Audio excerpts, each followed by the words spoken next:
now? Audio? Audio.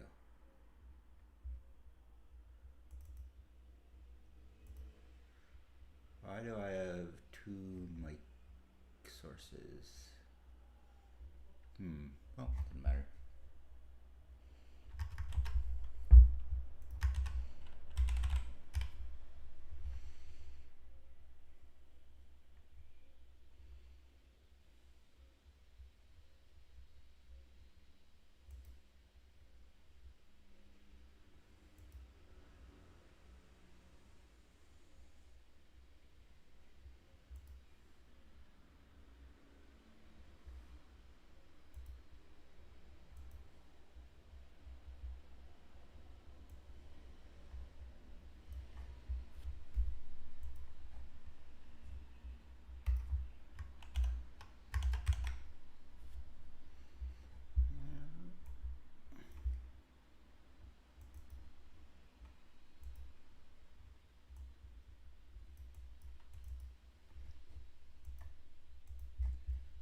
See, double check, make sure we have audio.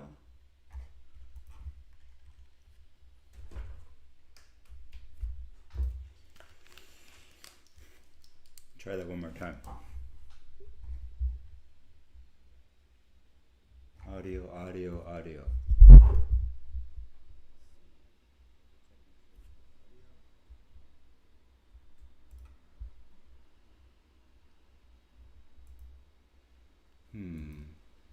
Audio. Audio.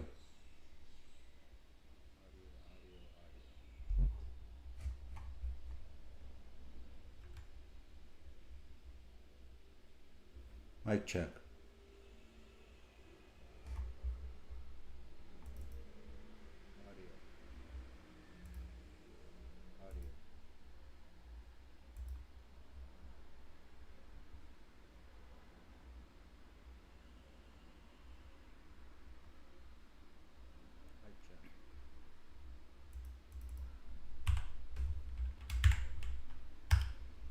Mic check.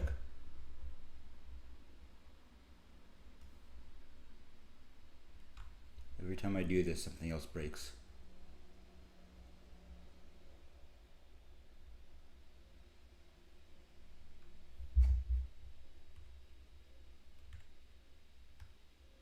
Mic check.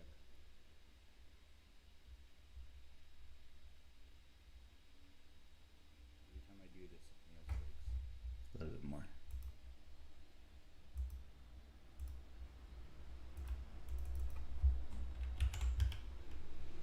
Final check.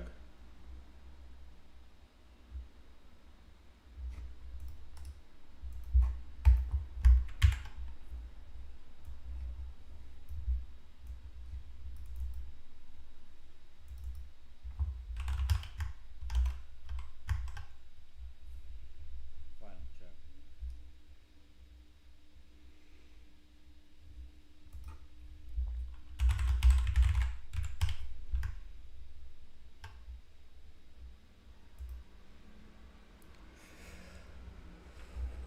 Semifinals and finals.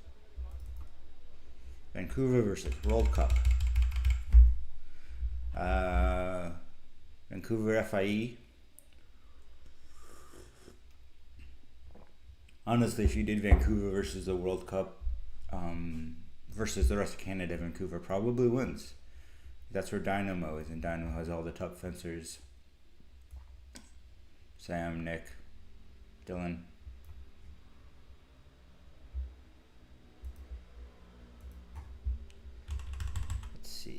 I want to go to the fencing. Fencing starts here. Camille Lebet, who we saw yesterday, versus Coraline Vitalis, who we did not see yesterday, but yet another really good. I said French, right? The French always dominate.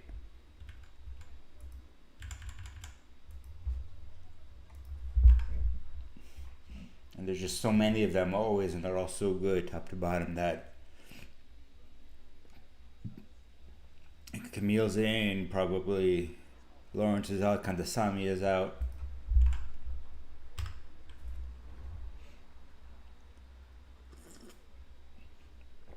Coffee is in. I don't know who wins this. I know who wins the foil because that video is already out, but I don't know who wins any of the other weapons. Or honestly, I don't even know who wins the men's foil.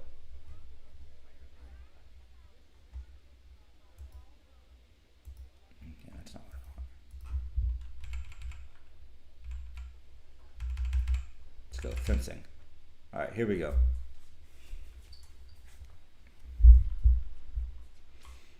This looks like a rematch in reverse of Ebe versus, oh, very good one. Camille full lunge, Coraline parry, classic riposte, full extension right through to it. Now Camille pushing, a little bit more active. Wow, that's a foil-esque touch. Coraline flushes in, Camille gets the parry, Coraline gets the counter parry, and then the weird infighting reverse shoulders riposte there. For an early 2-0 lead.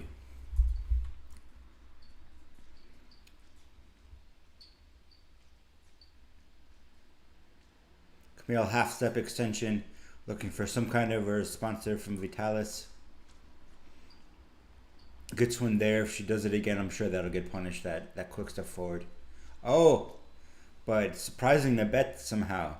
As Coraline goes high, Nabet takes a very big action. And Vitalis has time to disengage and go low. Right idea from Nabet, she got what she wanted, but somehow still surprised. Even though I'm sure these two fenced many, many times.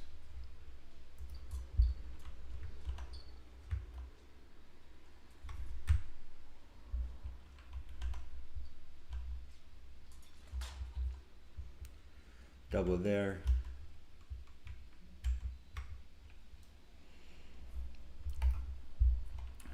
Early 4-1 lead, only halfway through the first period here, not even. Coraline Vitalis well in control. I wonder if you're supposed to pronounce that S or not in Vitalis. Well, I speak 2 languages and I don't feel the need to learn every language under the sun, although I would like to be able to pronounce people's names accurately.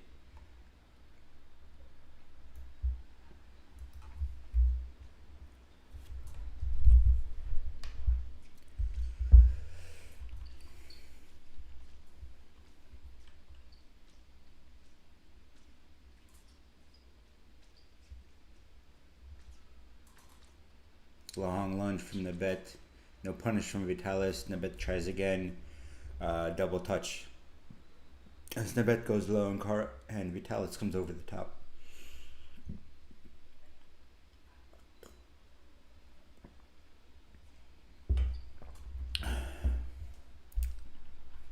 Nabet once again just poking at the hand, trying to get any kind of a reaction from Vitalis. And Vitalis with that same just extended attack there. That's like an advance with the parry. Knowing Nabet is going to be going backwards, I assume, because she's fenced her so much. And then using that first step with the parry to get the extra distance she needs to finish with the lunge. I love those long attacks. They're so fun to watch. It just feels like a runaway truck coming at you. She tries another one there, and Nabet still caught out by surprise, it looks like. Has to jump up for the parry, can't quite get it. It saves the riposte. Prevents her from riposting. The ref keeps stopping the bout because the blue border on the piece is no longer... Wow! I thought I saw the blade bend there from Nabet. Close as it gets. The blue border is no longer part of the piece, so if you step on it, you are off piece and the ref has to call a halt. It's a change a couple of years ago where the piece had to be between 1.5 and 2 meters. And then they standardized on 1.5, which is narrow, and I don't like it. But they didn't ask me, so. All right, 7-3 Vitalis versus Nabet.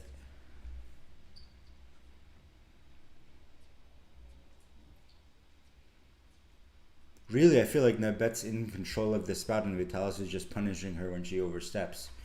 Um, she's just not overstepping. Yeah, if she can clean it up and get the punishments more accurate and get the, um, you know, be a little bit more precise and a little bit less surprised on the reaction she's generating, she should have a good shot at winning this.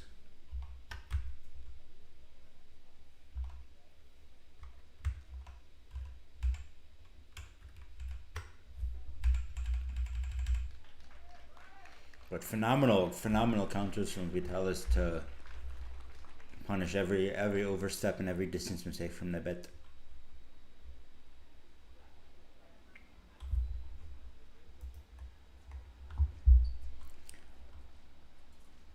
Same thing as before, slow pressure on the ham from Nabet. Vitalis just taking a step back. Look more carefully at her, see if she can get something. Nope. She's not really doing anything. She's just staying patient, staying at her distance, waiting for Nabet to overstep. Followed by some kind of a long surprise action like that. Really phenomenal.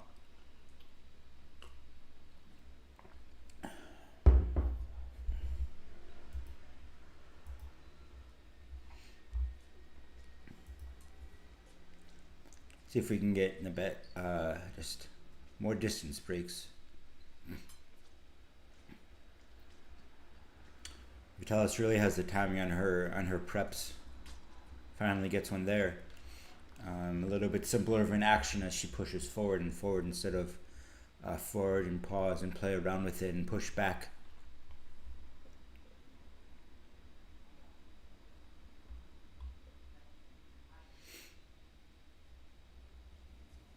Vitalis is not wanting to push at all. This whole bout's been in her half of the piece. So she does something like that, and the bet looks just so concentrated on looking for an opening in Vitalis, she's not aware of the openings she's giving. And so another long lunge like that, I think that was with a beat. And the bet just not prepared to go backwards on any of these.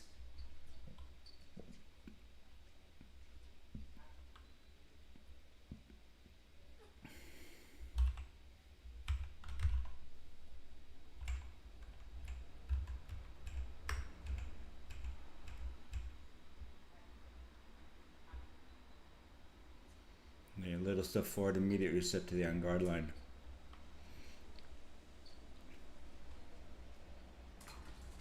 And another one, just a advanced lunge with disengage. We talked about it in the GP Discord. You go check him out.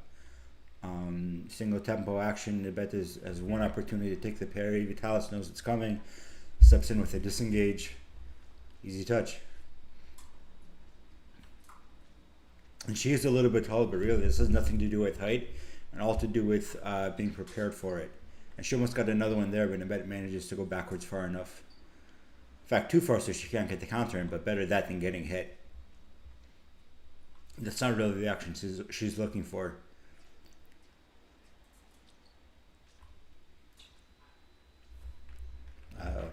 Better there from Nabet to turn it into a double. Would have been better so if she could have gotten it on.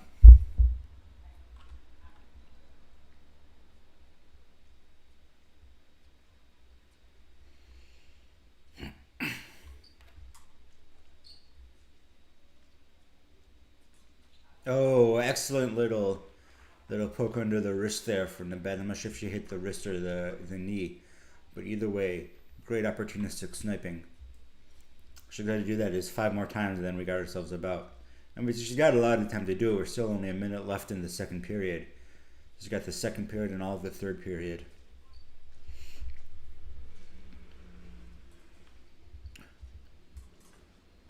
But things like that just aren't the way to do it. Fundamentally better distance control by Vitalis to know exactly how far she needed to go back to avoid Nabet's lunge, and then be there prepared, on guard, in a good stance, ready to counter. It looks easy if you don't know what they're doing.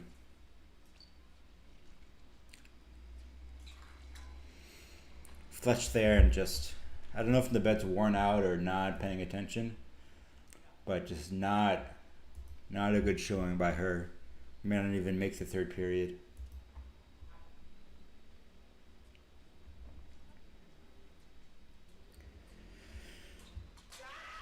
Yeah, Nebet's going forward and forward and forward, and Vitalis is just attacking into it whenever she feels like that for easy touches.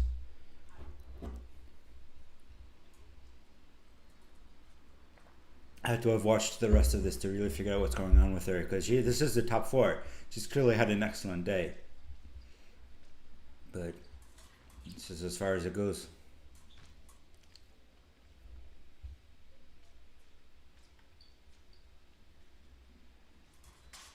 Yep, there it is. Long lunges from Vitalis taking care of business. And not much to say. Good bout. Congrats to Nebet on a bronze. Congrats to Vitalis on making gold. Making the gold medal bout.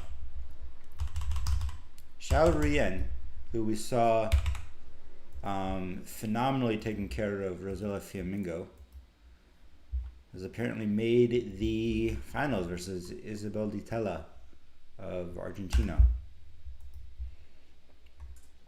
So she's having a banner day, is Rian Xiao. I'd love to see lefties do good.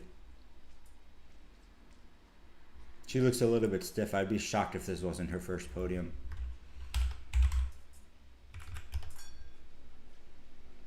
But same thing we saw from the Fiamingo bout, hanging on her back line, not really responding, simple preps, simple actions, just waiting for something from Di Tella, who I have seen around but I don't know a whole lot about.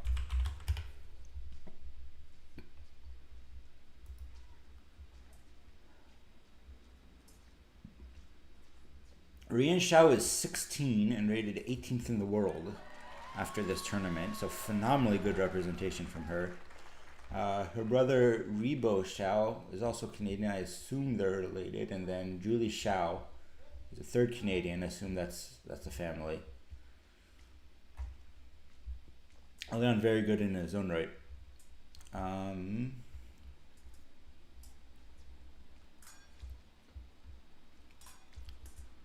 18th in juniors for Rian.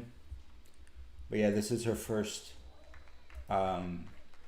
major international result. But congrats to her, and only doing it at only 16 is a hell of a way to start.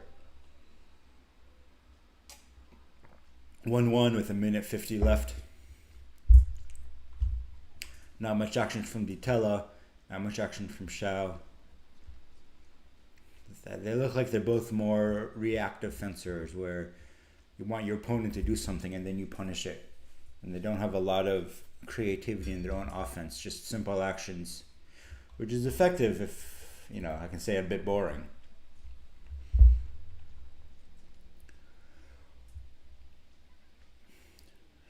Xiao pulled back to her back line again, kind of where she wants to be based on the Fiamingo bout. Di Tella stamping out the hand, looking for some kind of an overreaction. Xiao taking little steps forward consistently, just trying to give herself enough space to retreat into one more time. But Di Tella sees that coming and attacks into it for her second.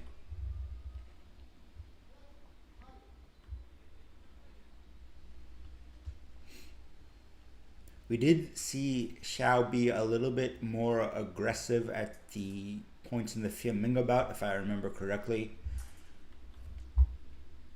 I'm not sure I do. Good low action there. Just a surprise foot shot from Xiao. I want to go look up how she got here.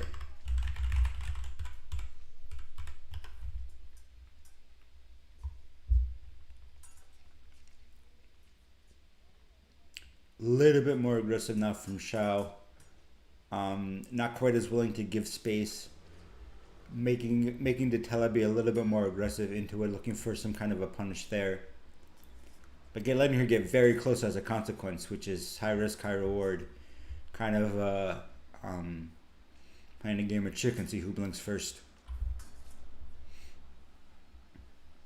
So you come down to the end of this first period.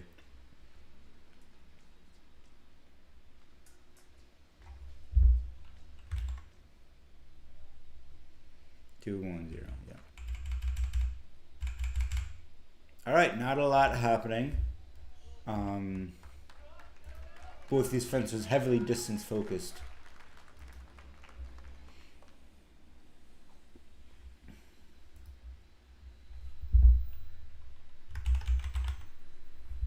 All right, Shao took out Rosella Flamingo, Pauline Brunet, Tang Junyao, who I actually don't know who that is. But Tang Junhao took out nobody important.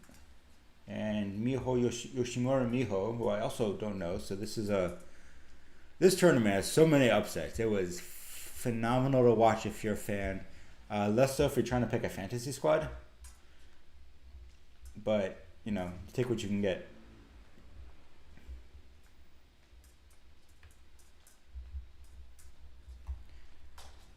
Trying for another foot shot, but fool me once, shame on you. Fool me twice, shame on me. Detail sees it coming. Dodges it pretty easily. Starts her own forward aggression. Looking for the blade to take. Oh!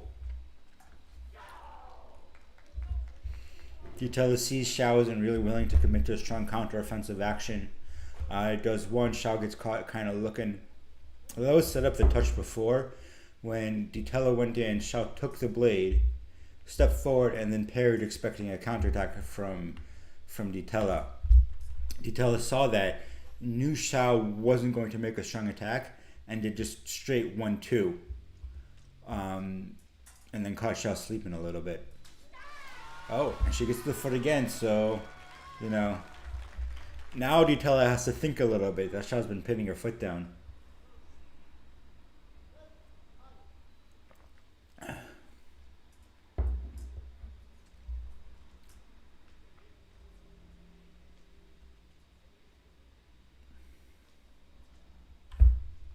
Camera issues. Ditella is a very square stance. Looking at it now. She's got her front foot pointed almost forward. She's got her body almost square. Her hand is almost stiff at her side, her offhand. Normally this defense is with a lot more play to it. Good lunge from Shao. Good response from Ditella. Both of them a little bit out of distance, so a double. We are all tied up at 4.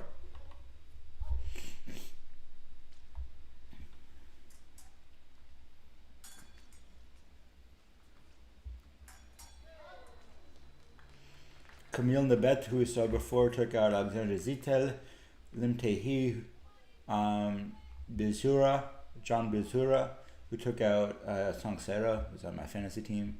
Julia Rizzi also lost to Camille Nabet 15-14. That's impressive. And then Coraline Vitalis, who we just saw. Vitalis took out Erika Kirpu 15-14. Krivitska 15-12, and Federica Isola. I wonder if it's like this in other sports where just suddenly you assume you start out, you think, oh, well, the people I know are the good people, and then if they win, that's just expected. Then you realize everybody else is so good. Like Federica Isola is losing in the 64, and it's insane.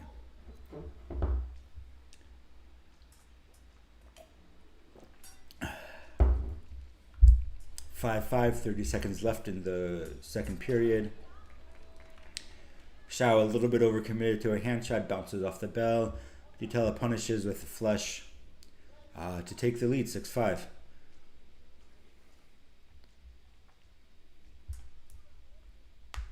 Not a lot of Canadian or Argentinian representation internationally from the women, so it's nice to see them both here in the semis. Unfortunate. There we go. There's finally a foot touch punish from Ditella, who instead of going backwards with it, picks her foot up and goes forward with the lunge. So Shao misses, and then also gives Ditella an opportunity for a counterattack.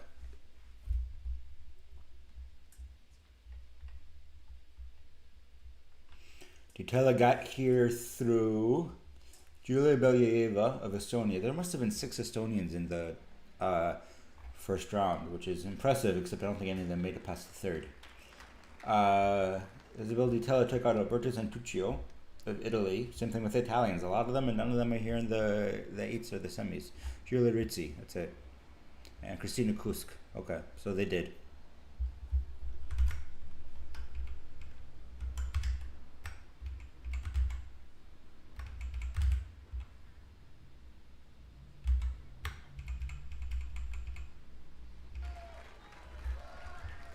Isabel Di Tella took out Alicia Klasik probably, of Poland, who took out our hero Lauren Zepe. And Isabella took out Jacques-André Coquin from, France, like everybody, every third fencer in this. So many French team kills just because there's so many French.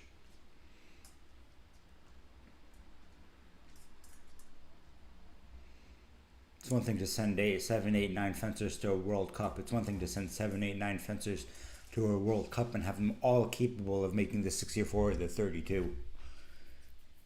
Haven't even talked about Elia Lutti yet, who lost to Jacques-André Coquin.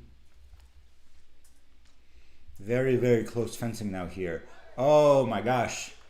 Di Tella overcommits to the lunge. Xiao takes the parry and goes in with it. But the parry's too big. It tips all the way pointed at the sky. And she just gets caught up trying to get it back on target. And that gives Di Tella time to go into prime for the counter. And now at 8-5, this is a solid lead for Di Tella, even though Xiao's fencing very well.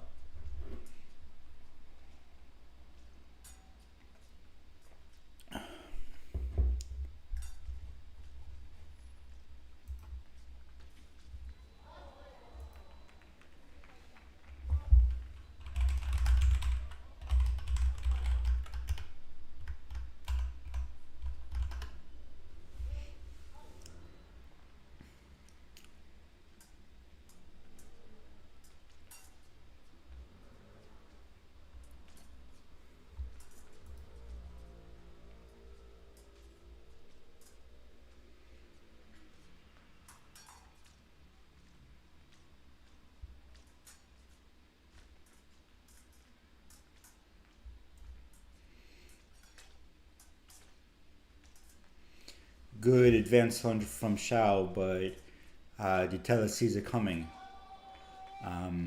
Takes a step back.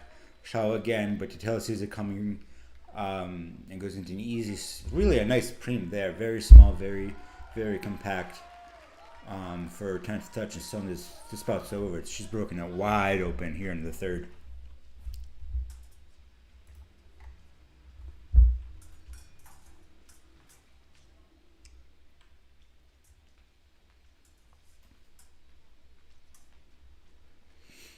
Wow, Xiao's got her tip almost on Di Tella's bell guard. That's how close she is. Still barely manages to get that one on for her 6th. But that's just a high dangerous place to be for Xiao. See if Di Tella lets her that close in again. Goes low. Nope. Steps in, Di Tella counters.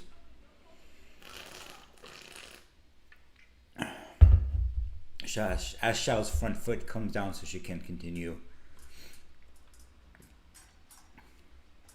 Di Tella looking for the arm there with the flicks trying to get. I believe that was Xiao lunging in as Di Tella was doing a blade action. So Di Tella was trying to like flick or take the blade, and Xiao lunged in, and Di Tella couldn't get a point back on target in time.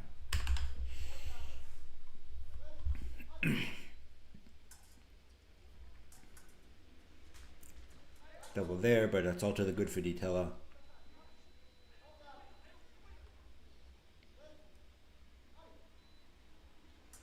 I got a minute left and 4 touches. Not insurmountable, but not when you're scared of attacking like that. Oh, that was good. A little bit shorter from Xiao, a little bit better of a parry, a little bit less commitment from Di Tella, which ironically opened up enough space for Xiao to get her point back on target. If we'd have seen the usual long lunge from Di Tella, I think Xiao might have missed over the top. That was another big parry, tip going very high. I should bring a blade in for these. Good touch from Xiao. So important to be able to get touches like that. So many situations we see where you're down 2-3 touches and you just got to go get your touch. Just got to go walk your opponent down to the end of the ship and get a touch. We talked about it in the Rodriguez bout where somebody said you have tall people just love to sit back and counterattack so you can get up on them and then you win. And it's just not true at this level because this is the skill that they have is to go get their touches. Fortunately, Canoes only get 1 or 2 at a time. You need to be able to get like 4 or 5, and if you can do that, then you'd be winning anyway. You wouldn't have to go get your touches.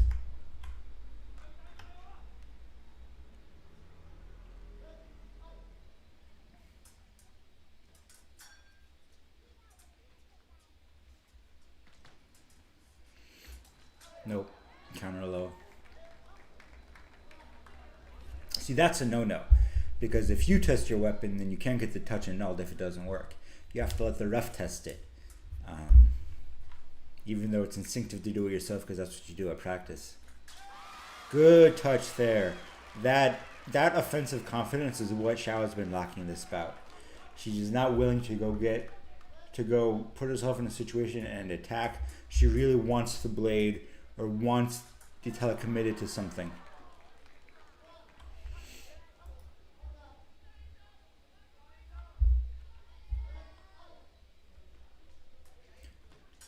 And there it is.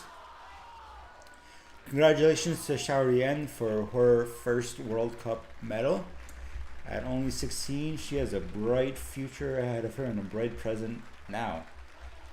It always sucks to go out on a loss, but I hope she takes the time to celebrate. Now let's go on to the gold medal. Wow. Yang Ziji took out Yannick Borel. Luigi took out Cano. Gaetani took out Bardenet. A lot of upsets here in Vancouver. A lot of upsets. Alright. Fan favorite Cano Koki versus Wang Ziji. Cano, of course, is the short king of fencing. He's about 5'8" or 5'9" and incredibly fast and incredibly explosive. Wang a little bit taller. Phenomenal point control. That's such a high level poke at the wrist. Boop. See if we can get a couple more of those. Cano taking a lot of big beat twos, hoping to disrupt Wang's timing. Make him think about his blade. Oh, that was phenomenal. That was incredible reflexes from Cano. Takes 4, misses the flick, sees he still has the blade, and immediate burst into flush to get the touch. That's so difficult. That's so high level. And if you're going to do that, it's very important. What allowed him to do that was he stayed in the stance the whole way through. Too many people counterattack or take pairs in a post and stand up with it. And if you hit, great. If you don't, and you're standing up, you've lost your ability to continue the action. Whether you need to go backwards to avoid your opponent's remise, or whether you want to do like Cano did there and remise yourself.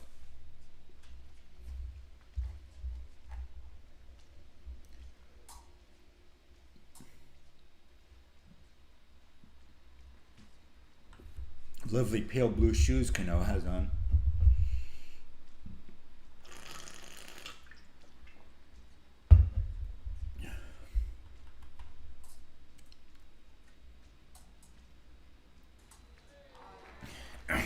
Cano's second, an underhand hit. As Wang comes up in 6, kind of searching for the blade, doing stuff. Cano picks him off underneath. Kind of a mirror image in underneath of what Wang did for his first touch.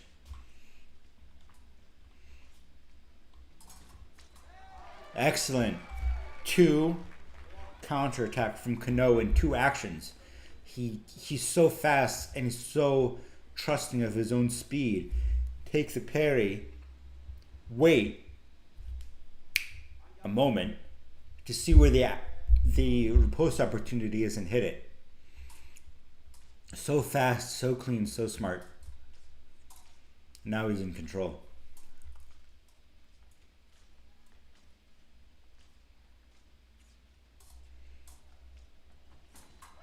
Ooh.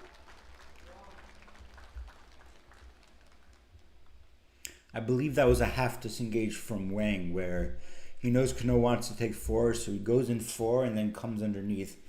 And Kano kind of swives over like this and the blade just goes right underneath it. And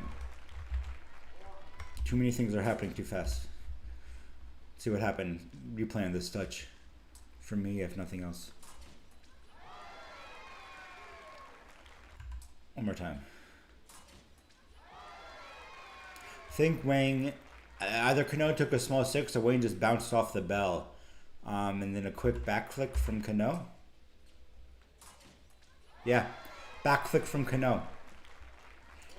Just because that was the best opportunity available.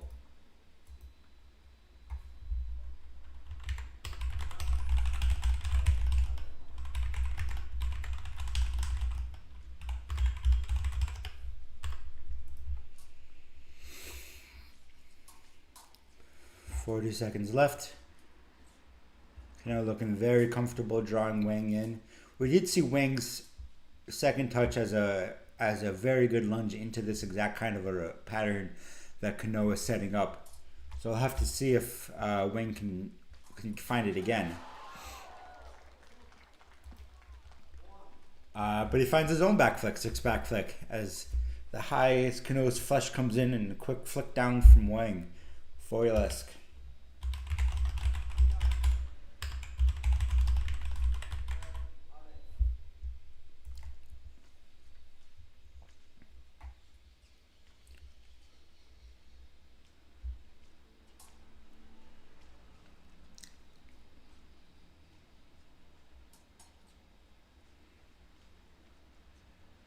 Bit of a longer distance here as we crawl out. I don't think anybody was really trying to hit. And here we are, end of the first. Kind of a slobber knocker of about a little bit. People getting touches off of insane actions and ridiculous athleticism and high-speed parries rather than any deep footwork patterns like we saw in the women's bout with especially Vitalis, who set up everything off footwork and only scored straight attacks.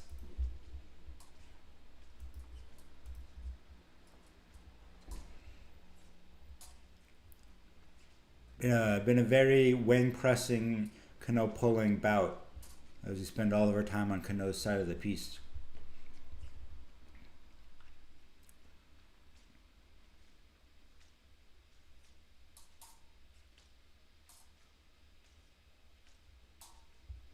Going with I hate these final ships. Everybody hates these final ships. It's not special to say you hate the final ships, but I still hate them. Just because it's so dangerous for fencers. Like you have nowhere to flesh that's not off a foot high podium.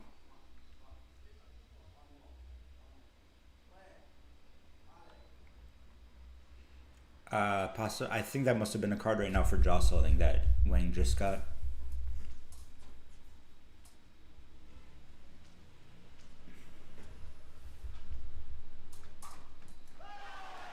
Ooh, that dangerous flush has.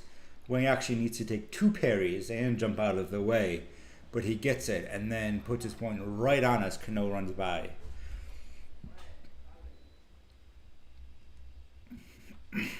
So I'm saying that's a phenomenal touch by Wang, but it's pure athleticism, not deep fencing strategy. I don't know if I've seen Wang fence much before, so maybe that's just how he does everything. Good touch there. Double beat to disrupt Kano's counter, and then that classic, it's not a classic, I meant the exact opposite. That sideways foreflick is like the modernest of touches. All the Cohen does it a lot. Bia does it a lot. Kano does it 4 or 5 times a spout. Now Wang just did it there. Just all the way on the side and flicking.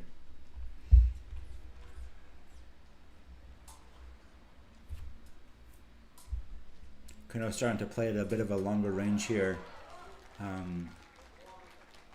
Wang sees that and attacks right into Kano's prep because it was a longer, started from farther away, bigger prep. And Wang punishes, so smart fencing from him. And now attack, disengage on Kano's step forward, so Kano can't do anything because he's stepping forward, so he can't retreat and he can't jump into a flush. So all he can do is parry, and Wang sees the parry, disengages, hits.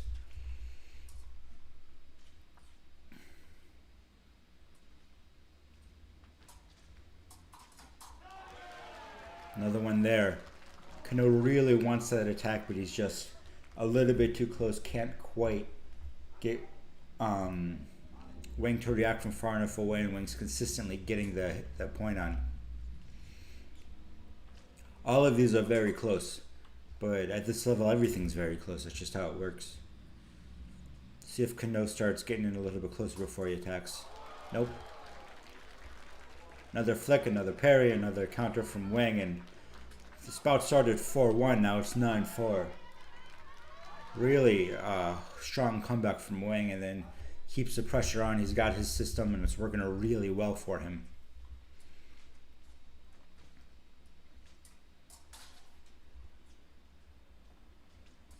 If Kano does that again, he's going to get punished. That was too much of a recovery. Wang is falling out of system, though. He's starting to go push and attack Kano. Kano sees it, says, thank God, finally I can hit him somewhere.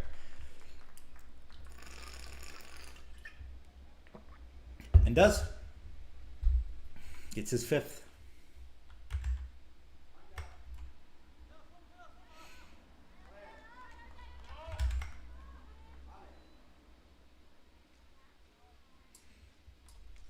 You know, 9-5 in the second's a big lead, but not insurmountable, except for the fact that he had like 8 in a row.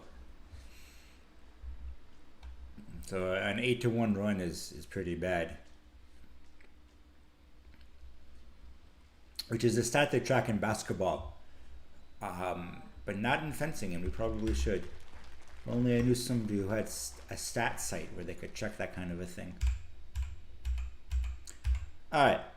Wang needs to stay focused and do what he's doing. Kano needs to find a way to close the distance before attacking, because he's committing from too far out of range and it's letting Wang react to it. And he's trying to go down the reaction, you know, draw a parry, go around the parry, but Wang's there for the second one also. And you don't want to start getting into like a 4-sequence action because you'll just get hit in the middle of it. So I don't know if that means Kano has to go in, out, and then back in again.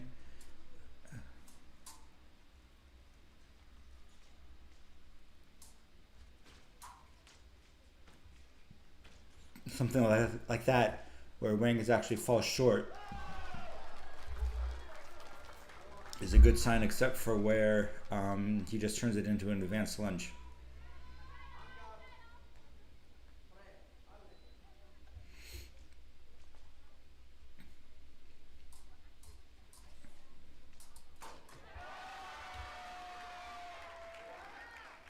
So that was interesting. That was Kano holding his attack, where he beat and fleshed and then held his arm back almost like he was doing a drawer pull, and waited for Wang to take 1 and take 2, and Wang didn't find the blade and kept going for 2, like a big 2 or 3, his third action, and got a little bit caught, and that was when Kano finally committed to his action. There's that 4 we talked about. Kano goes 6 to get the blade out of the way, and then 4 to post. Now it's only 2.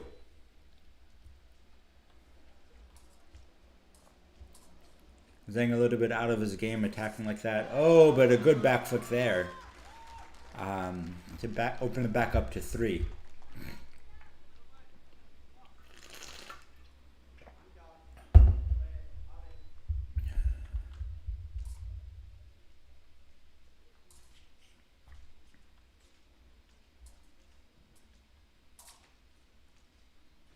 See what we get from Kano.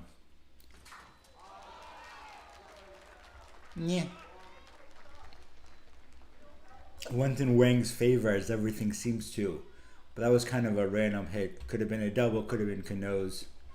There's like the blades squashed and then the blades crashed and then bounced off in random directions, and Kano's went up over Wang's head and Wang's went down into Kano's foot. And now Kano really needs to make things happen here. Almost there, that's what he wants. There it is. There it is. Small actions, getting Wang to fall short. Takes the parry. First riposte fails. Takes another parry, second riposte hits. Back down to 2. And that's really what Kano needs to do, is those short actions making Wang fall short. If he can't get Wang to attack, he has a very low success rate launching his own attacks. Which means that Wang should really not be attacking like that. But maybe he's just seeing the opportunity and can't do anything about it. It happens sometimes where you just see an opportunity and you spend 10,000 hours training to hit that, and you know it's fake, but your body just reacts anyway.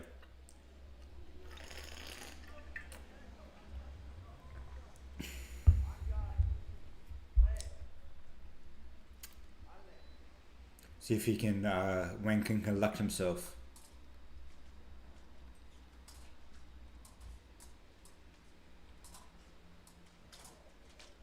Not looking good. Oh, double.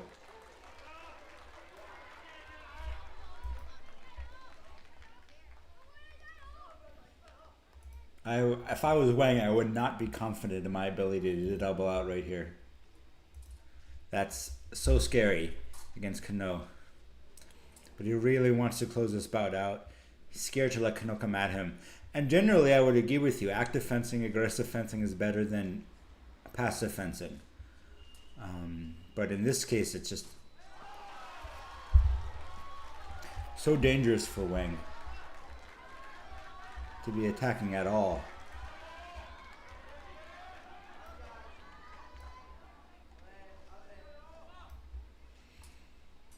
"45 seconds left. Kano needs 1 touch. And there it is. Wang is attacking and attacking and attacking. It's just not working for him, which is unfortunate.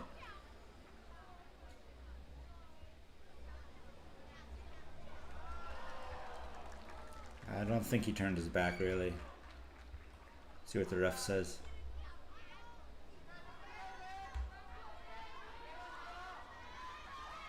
Ref says he did. Wow.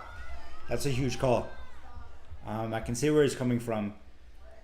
This very tight call. Oh, and he gets it. Finally.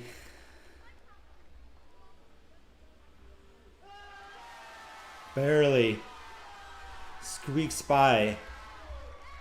After a 9-4 lead, drops down to 14-13.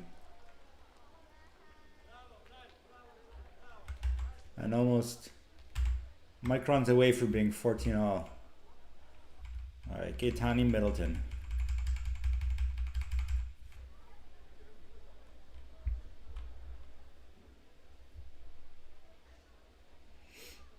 Giulio Gaetani on the left, Luigi Middleton on the right. Got a Pizza-esque on the left, that's what we got. Maybe not. A little bit in third. Very tight on guard from Gaetani. His feet are very close together, especially compared to Middleton.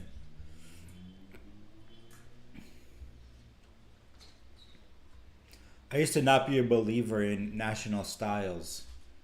I thought, there's so many fencers and they fence at so many different clubs and there's so many different coaches, but at least at the high level, it definitely seems to be a thing that I've noticed as I start doing this.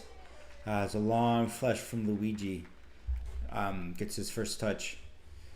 And if you can just look at how much the blades move, Luigi's arm is very parallel, elbow to wrist to bell to tip, and Gaetani's is broken at the bell as he gets his own flush back, and his tip is just bouncing everywhere, trying to get some kind of a reaction or distract Luigi.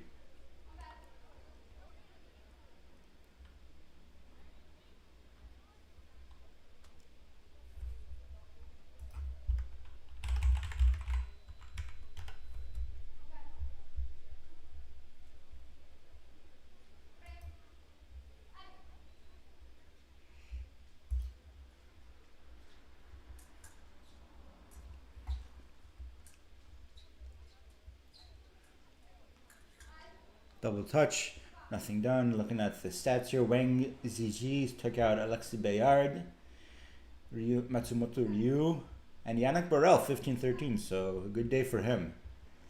Kano took out an El Sayed, Dylan French, Loyola, and Yuli Fan, who we saw before, taking out Romain Canon.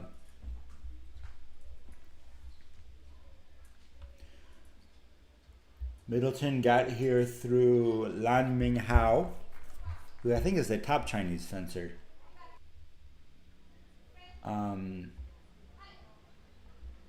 Kurbanov, Kazakhstan. Kazakhstanis are very good in teams, but I don't think they're making quite the same impression in individuals. Oh, and he took out Minobe. 15-12, so good for him.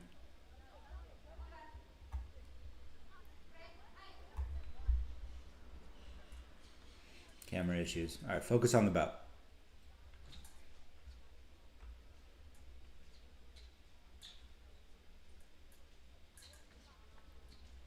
And Luigi doing that classic French small steps in with just tip pressure. Gaetani being a little bit more active with the blade, tries a counter-attack there. And then Luigi just his opposition 8 in. Because Gaetani committed on a false step from Luigi. And that's exactly what he's looking for. Easy counter from Middleton there. Gaetani hoping to catch him by surprise, but not at this level.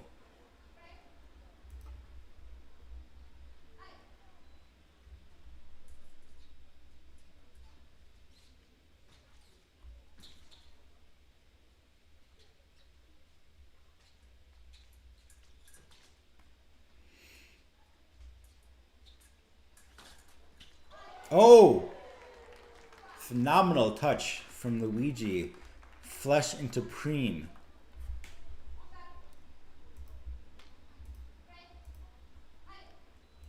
And now he's kind of just styling on him a little bit. That's kind of... This was basketball, I would say, just got posterized. But nobody makes fencing posters. Although they should. Good back flick touch from Gaetani to hold the parry. Can I wipe my face? Can I wipe my face? Just wipe your face. Fix your hair.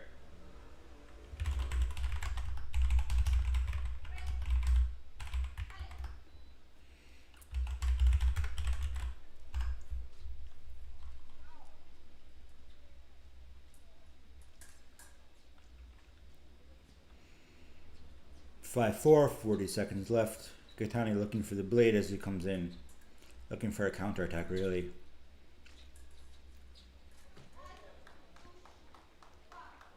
Still trying to find the timing on Middleton's step in. Missed it last time entirely. That was the opposition 8 that Middleton did. A little bit closer there, turns it into a double. I don't think he's going to get much closer than that, though. I think Middleton knows his distances too well. And another one where Middleton just knows his distance really well. Does the counter, Gaetani tries for a third counter himself. Like parry or post, parry or post, parry or post, back and forth. And after Gaetani's second or post, Luigi just holds the blade, comes in and preems. And there Luigi steps in and draws the counter and takes a parry and riposts. Gaetani, I think, is another young kid. And Luigi's been around for a while. He's been around the block a few times. I don't think that one would have counted anyway, but props for trying. Gaetani 23. This must be his first medal.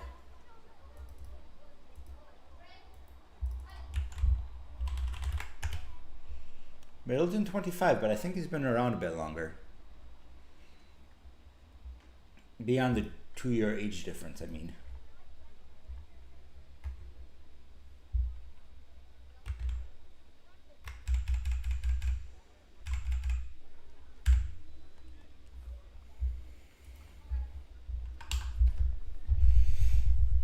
Gaetani needs to stop. This is going to be painful shortly. Gaetani needs to stop trying to time in on Luigi's step in. That is Luigi's timing and action, and he's just not in a situation, just not capable of hitting that touch. Certainly not more than twice. He needs to find a different solution, whether that's just ignore it entirely, preemptively close the distance so he can't do it, drought the whatever comes after that, ignore it entirely. But it's just a step in that Middleton is doing every time, and it's just every response Gaetani does is wrong because he's trying to respond to it.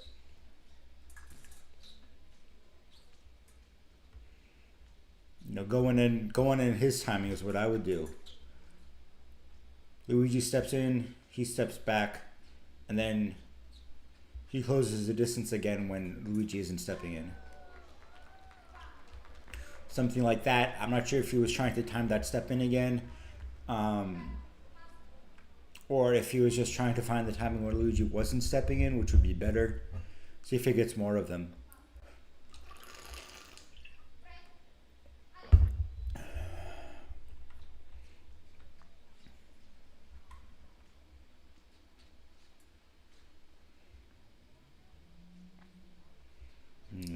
He's desperate if he's playing with the strip side he's on. Good flush from Middleton. Extension into the back foot push, into the front foot push, and it's all going forward in a straight line. And not much you can do about that except not be in a situation where he can hit you with it. And this spot's over. Luigi's getting whatever he wants. I don't know why I'm calling him Luigi. I should be calling him Middleton like I do Gaetani.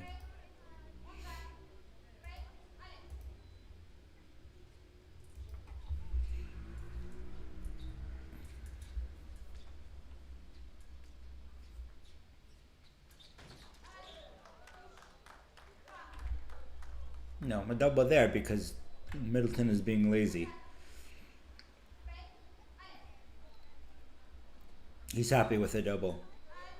He's happy with a double.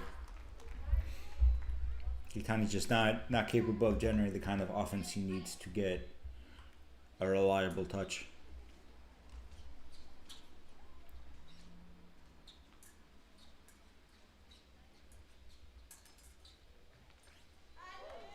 Double there, same kind of deal.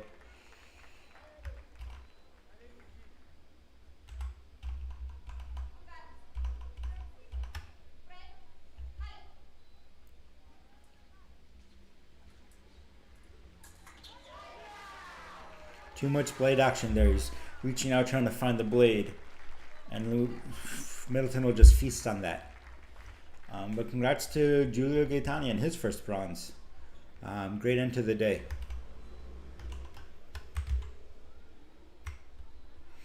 I got the finals. Wang Ziji versus Luigi Middleton. Gonna be a barn burner. But first, the women. Caroline Vitalis versus Isabel Di Tella.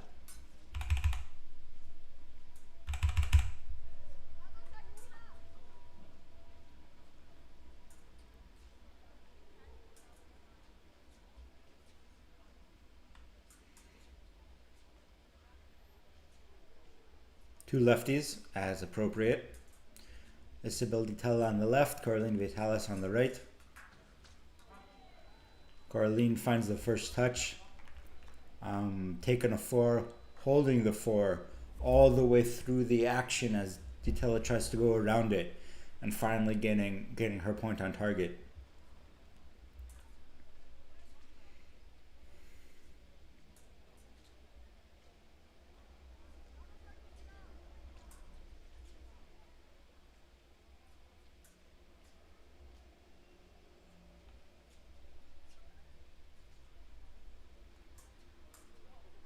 Di Tella is content to sit there for a while, let Di Tella make something happen.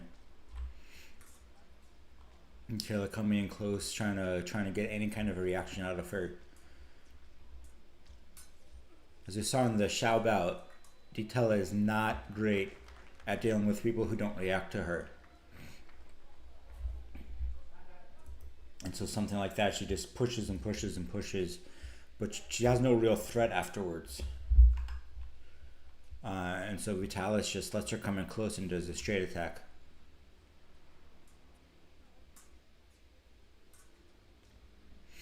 Di Tella really needs to establish her own straight attack, her own offense if she hopes to win this bout. Otherwise, Vitalis will just sit there and counter and parry and attack and prep all day.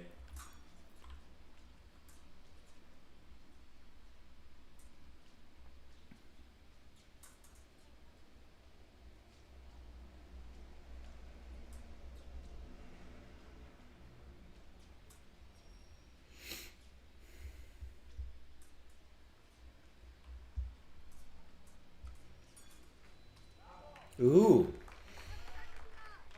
But Vitalis getting a bit lazy there. It was a very low speed flush. And Di Tella gets an easy parry or post.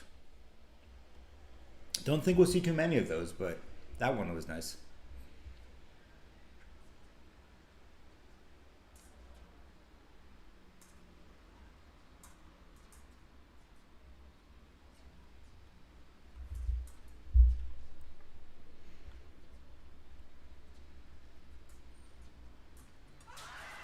Yeah. Di Tella gets close, has no threat, and Vitalis is just completely ignoring her. And then when Di Tella leaves her blade out there a little too long, Vitalis, takes it and goes and hits in 3-1.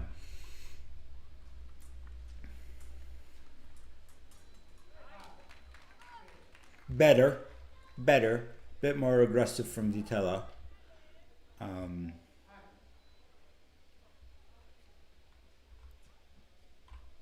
But really all that means is that Vitalis has to be a bit more active in her defense, which I guess is the whole idea. We'll see how much it takes. Taking a little bit. Vitalis less content to let Di Tella come in. Di Tella therefore able to get the parry, take a 4 and counterattack. This is a hard counter because you got to go 4 and then she's going right onto the arm. Break distance, or I think Vitalis wants to end the period. Talk to our coach. I'm not sure Di Tella is aware that it's the end of the period.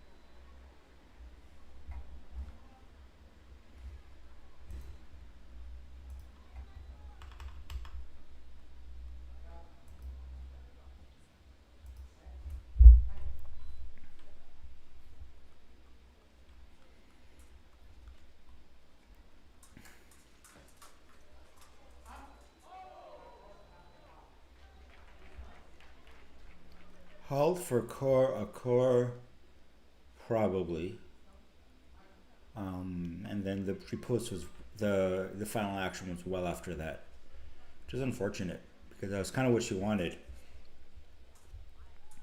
Or Ditella just always very slow on the attack.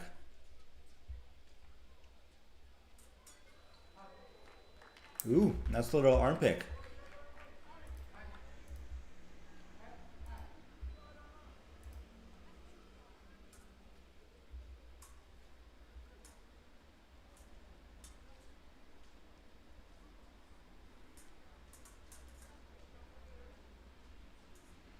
Now Vitalis is starting to push, which I think might be her weakness. That does not look like a great attack. Neither does that. And Ditella gets a double out of it, and I'm very sure, that Ditella is more comfortable on defense. So that one action there might be the whole bout, although it's never been that when I've said it before, so I don't know why it would be now.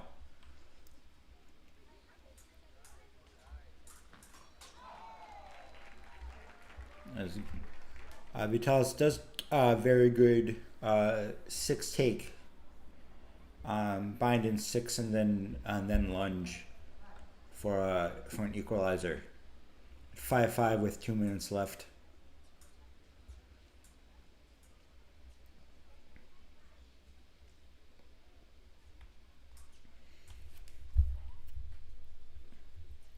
Now really neither one wants to attack.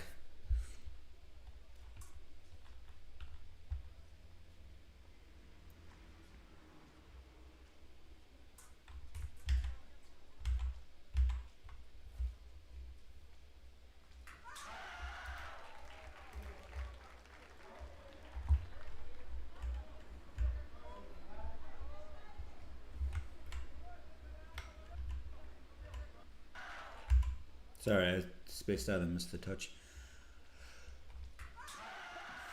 Straight attack from Vitalis because Ditella cannot reliably generate offense, and as long as Vitalis doesn't respect that, it's going to be easy touches for her.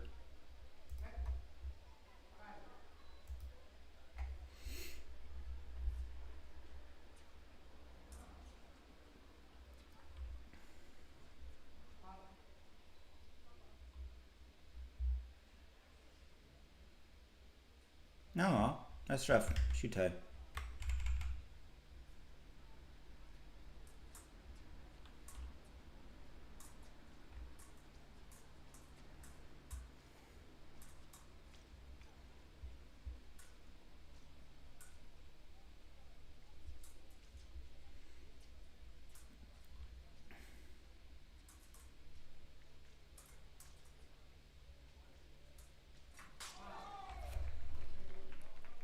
Straight attack there. A little bit far, a little bit slow. Ditella gets the counter, double touch. But Vitalis still up by 2. And whatever Ditella was trying to do, now she has to reset and restart.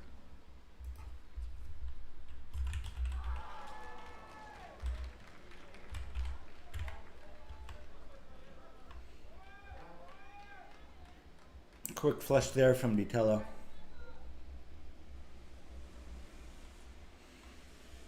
This is old school women's epic. There's just not a lot going on.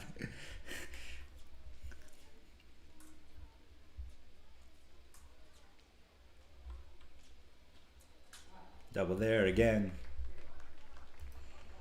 Just kind of sitting there waiting for something to maybe happen.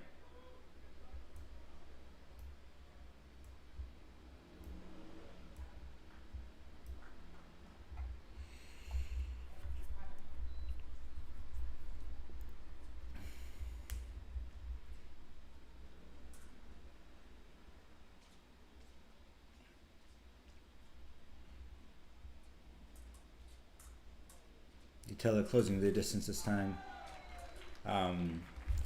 Vitalis drawing in the final action and then making her fall just a little bit short to get the counter and take back the lead.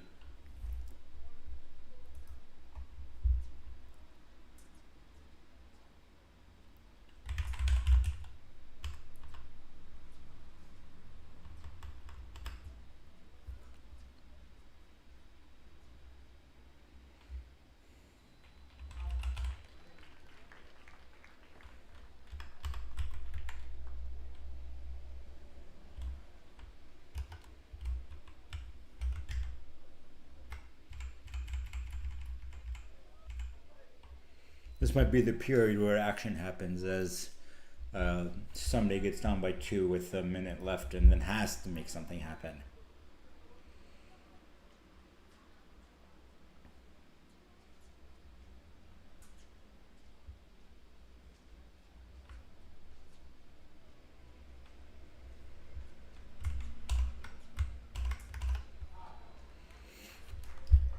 Or maybe we just double out.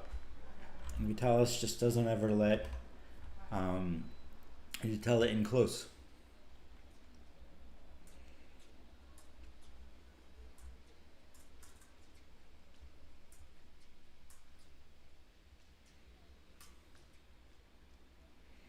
Poking at the hand, poking at the hand. Vitalis content to give distance, burn clock.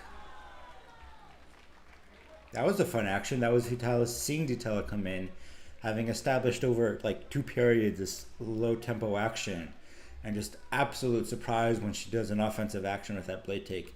She's done the same 4 hit 3, 4, 5 times in this spout, but so patient with it that every time it's a bit of a surprise to Ditella. Now we got the same slow movement back. Maybe now Ditella will overcommit, or Vitalis will take a risk and get punished for it.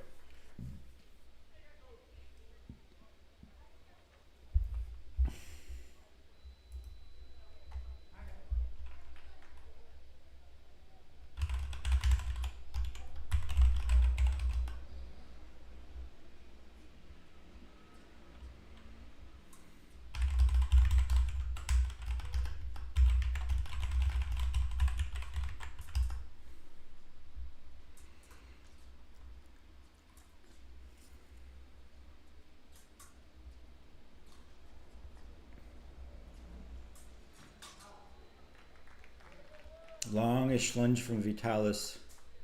A little bit closer that time, a little bit farther away than the Wilberforce. That same 4 action.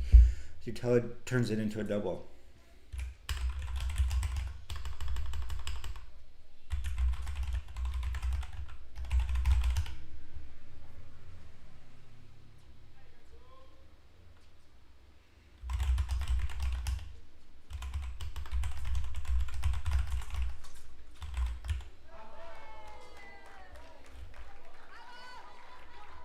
Is he giving that? Wow. I guess there was no halt. Surprised Vitalis didn't get a light on there. It's kind of sawing at your opponent, hoping to get the light on.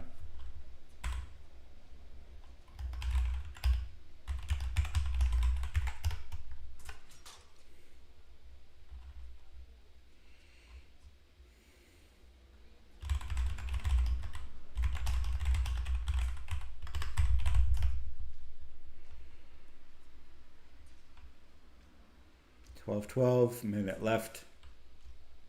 So much for fireworks. See what the next touch brings.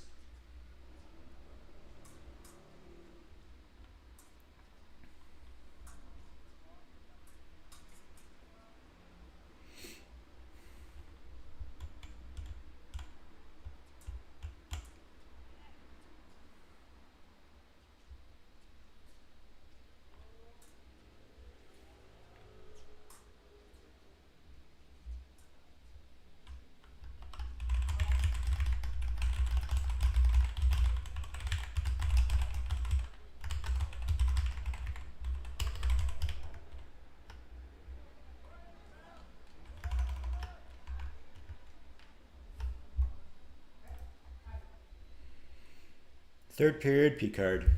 That's what you get.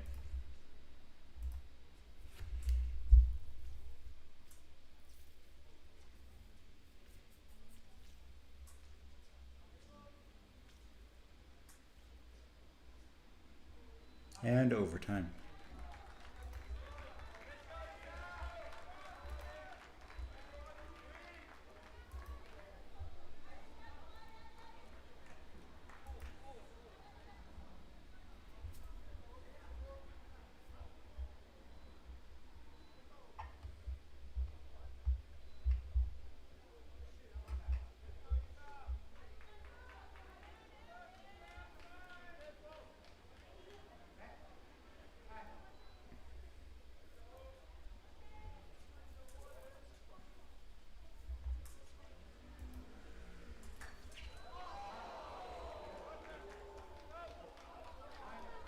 audience reaction is great. I'd be so tired by now.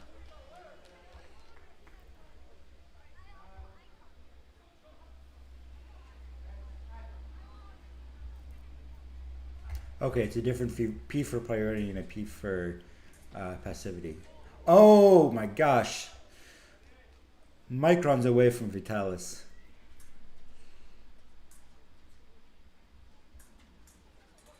And there it is.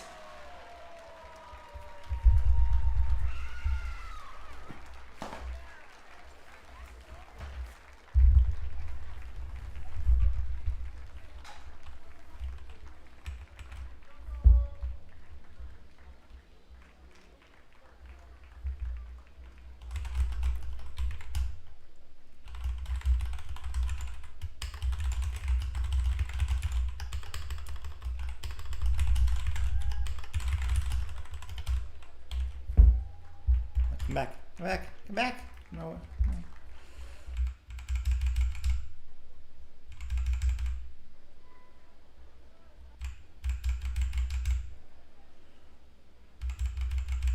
Alright. This is going to be another relatively low intensity final, simply because both of these are relatively low intensity fences. Another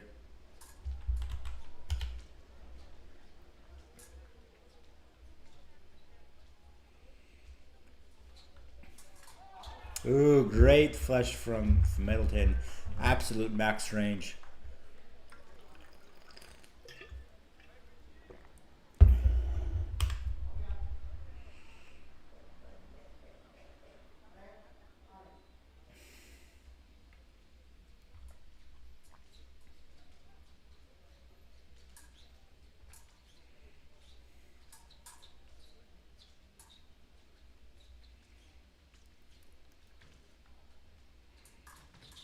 Ooh, long attack from Wang.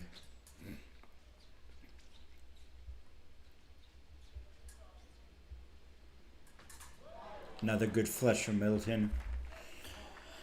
Wang is not quite respecting that flush enough.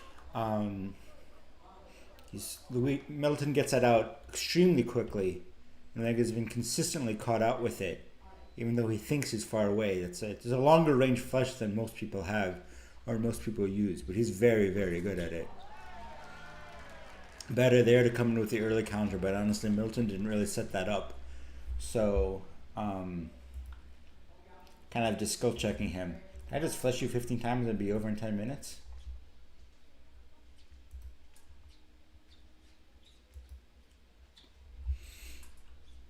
Two minutes. 10 minutes is a long bout. There you go, a little bit more patient fencing from Middleton. Wang is just not willing to close the distance much.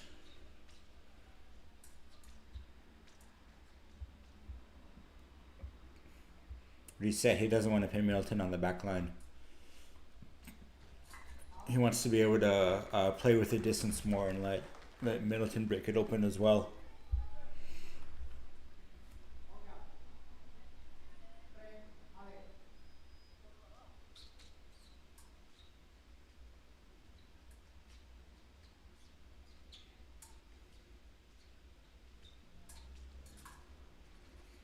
So we're seeing better from Wang than we do from Gaetani against that half-step prep from Middleton. Where Middleton will do the half-step prep, Wang will preemptively search and step back, or step back, usually both. And that just gets rid of all of Middleton's options. And then, without the step, that's when Wang comes in on his own tempo. And that's the difference between what Gaetani did. They got him hit 15 times. And Wang, who's getting hit a little bit less often. Now, Middleton is consistently flushing into Wang's step forward and consistently getting touches off of it. But that is a separate issue. He has solved the problem of the half-step prep and just needs to figure out his own preps.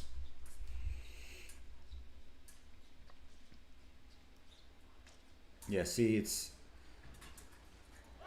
Ooh, good touch there. Great infighting instincts.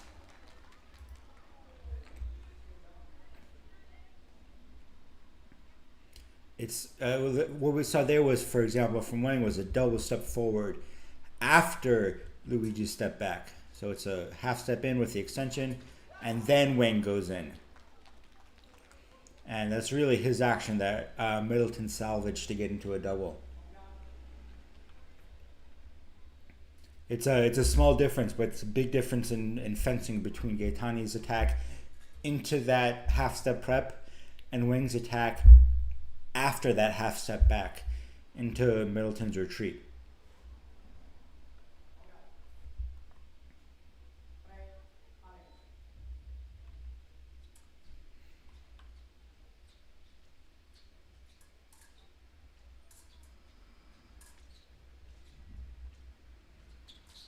Ooh, feint high, go low. Surprising, surprising, surprising. See if you can get another one. But every touch in the finals is so important. If you can have a couple of tricks like that, it can be the difference between winning and losing. As Middleton goes for his own foot touch and can't quite get it. Coming to the end of the first period here, 5-5. 1-0. Yeah. Yeah, so a good base bout from Wang. He needs to figure out how to deal with that flush a little bit better. I'd love to see some changes from Middleton off that half step. Wang is clear. It's clearly his favorite prep. Wang clearly has figured out how to deal with it. Love to see him do something else with it, whether that's prep, or step, or that step back and then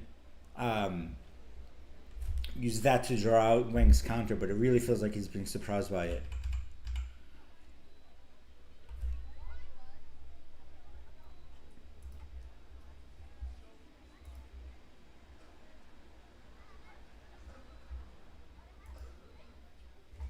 What's going on here?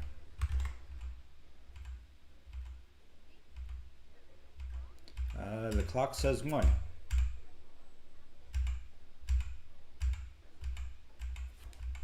Clock says 3.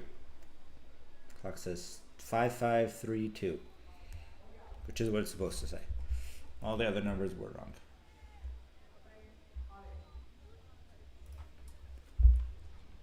All right, let's see. Camera issues. Wang stepped in that time on Middleton's step, but not as an attack, as his own draw out. Middleton goes 1-2 there.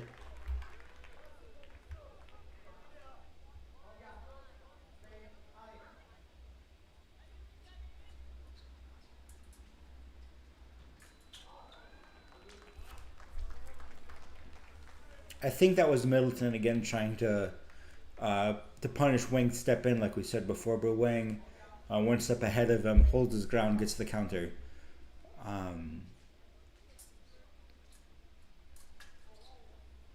Middleton can't quite get his flush off.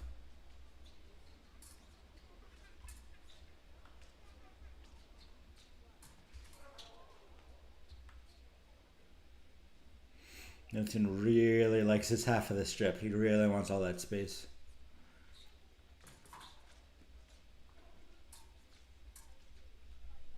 Wang really hoping for a counter there with that big step in. There's the flush again. Wang's not immediately moving with Middleton backwards.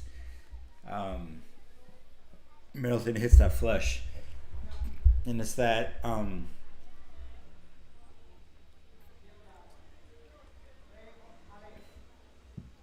not sure if that was a half step per prep or not actually.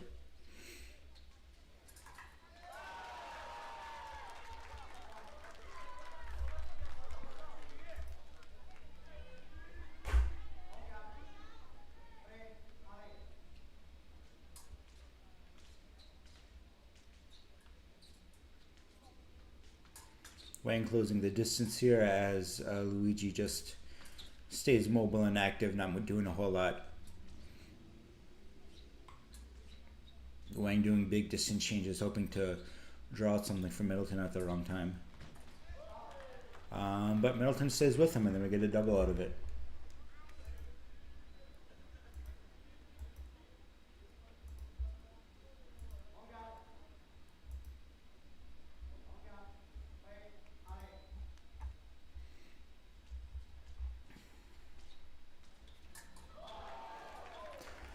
That flesh, man. That flesh is insane.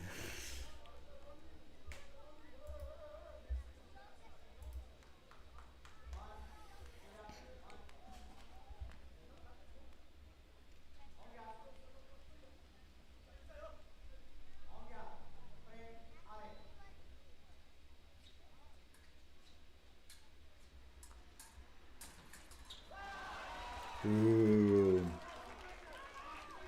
Good one by Wang to get back within one as he draws out Middleton's attack. Takes the two parries he needs and gets the counter. Keeping his feet under him just enough.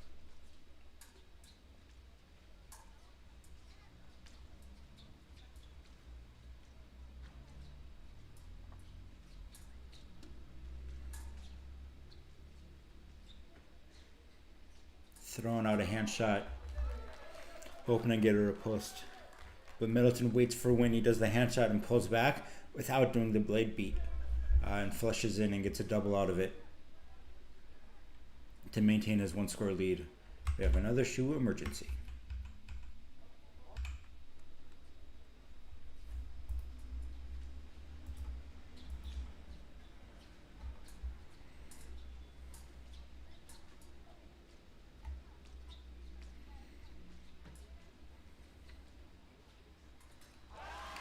Ooh. Excellent, phenomenal equalizer from Wang. Just something he has never seen. We've never seen in this bout for him. That really strong straight attack and prep. Pulling it out at the perfect time to equalize with 50 seconds left in the second period. I think Luigi's a little thrown off balance by that. That was such a good touch. See if he'll be able to pull out that flesh and equalize, or if he's going to get... Lucky there by Middleton. Wang got right on the wrist. And it's really remarkable that Middleton managed to turn that into a double, because that was a phenomenal counter from the left. And he hurt his hand because of it, which is frustrating. Medical timeout. Hope he's okay. He's probably okay. Looks like he got his fingers jammed a little bit against the guard. Which hurts, but not the end of the world. Luigi middle, immediate step back. Should call him Luigi does not fence in the Middleton.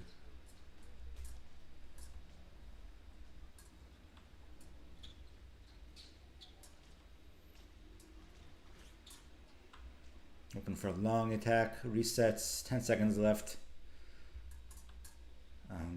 The rule was for like 2 years, a decade ago, that you had to have 15 seconds of blade contact, or your passivity was called.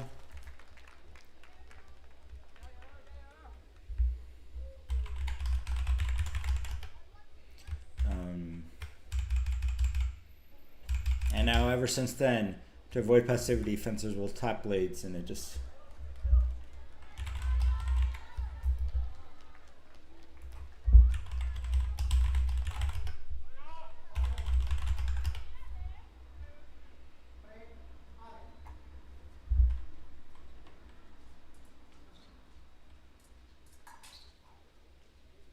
Wang wants one more foot shot. Luigi gets his flesh.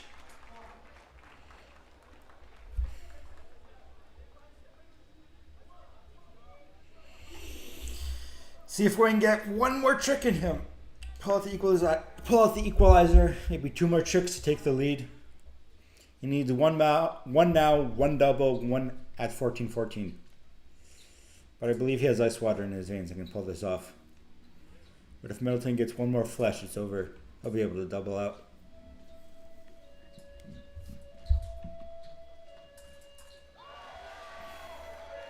There it is, one more double.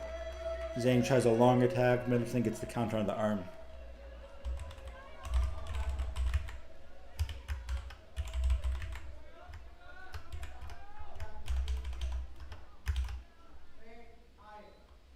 All right, 14-12, 2 minutes left. Wang's. It's so important for Wang not to push. He's got to realize he has a minute left on the clock. and take his time and set something up and not get hit by a long attack from Middleton. Well, congratulations to Luigi Middleton. I believe this is his first World Cup win at only 25. Congratulations to Wing Ziji on his silver.